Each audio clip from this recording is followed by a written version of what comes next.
ബിസിനസ്സുകാരുടെ ഭാര്യമാർ പൊതുവേ പറയുന്ന ഒരു കംപ്ലൈൻറ്റ്, ഇവർ ഫാമിലി ആയിട്ട് ചിലപ്പോൾ ടൂർ പോകും, ബിസിനസ് നമുക്ക് നാളെ ടൂർ പോകാം, ഇന്ന സ്ഥലത്തേക്ക് പോകാമെന്നൊക്കെ പറഞ്ഞ് ഇവർ സെറ്റാകും, മക്കളെയൊക്കെ റെഡിയാക്കി പോകും. പക്ഷേ ഇവർ ടൂറിലേക്ക് വന്നു കഴിഞ്ഞാൽ ഫുൾ ടൈം ഇവരെന്തായിരിക്കും, ഡ്രൈവ് ചെയ്യുമ്പോഴും ഫോണിലായിരിക്കും, യാത്ര ചെയ്യുമ്പോഴും ഇവർ ഫോണിലായിരിക്കും. ഇവരോട് സംസാരിക്കാനോ ഒന്ന് എൻഗേജ് ചെയ്യാനോ ഒന്നും എന്ത് ചെയ്യൂല, ഇവർക്ക് പ്രോപ്പറായി സമയം കിട്ടില്ല. ശരിക്കും ടൂർ അല്ല, ഇത് ബിസിനസ്സാണ്. കാര്യം ഇവർ ടൂർ നടത്തിക്കൊണ്ട് ബിസിനസ് ചെയ്യുകയാണ്. കാര്യം ഭാര്യനെ മക്കളെ സംബന്ധിച്ചിടത്തോളം ഇവരുടെ ക്വാളിറ്റി ടൈം കിട്ടുക എന്നുള്ളത് ഇവർക്ക് കിട്ടില്ല. ഇത് ബിസിനസ്സിൽ സിസ്റ്റം ഇല്ലെങ്കിൽ, കംപ്ലീറ്റ് വൺ മാൻ ഷോ ആണ് എങ്കിൽ ഇത് ഇങ്ങനെ നടക്കുള്ളൂ. കാര്യം അവർക്കും ആഗ്രഹമുണ്ട് മക്കളോട് സംസാരിക്കണം, ഭാര്യയോട് സംസാരിക്കണം, ഈ ടൂറിൽ എൻഗേജഡ് ആവണമെന്ന്. നടക്കില്ല. കാര്യം ഇവർ ഈ കോൾ എടുക്കാതിരുന്നാൽ ഓഫീസ് പൊട്ടും.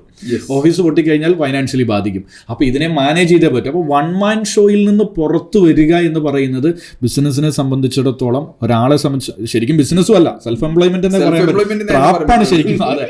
അപ്പോൾ ഇത് ഒരു കാരണവശാലും എന്ത് ചെയ്യരുത്. ഇതിൽ നിന്ന് മാറ്റം നമ്മളുടെ ബിസിനസ്സിൽ ഉണ്ടാവണമെങ്കിൽ പ്രോപ്പർ സിസ്റ്റവും സ്ട്രക്ചറും നമ്മുടെ ബിസിനസ്സിൽ ഉണ്ടാവണം.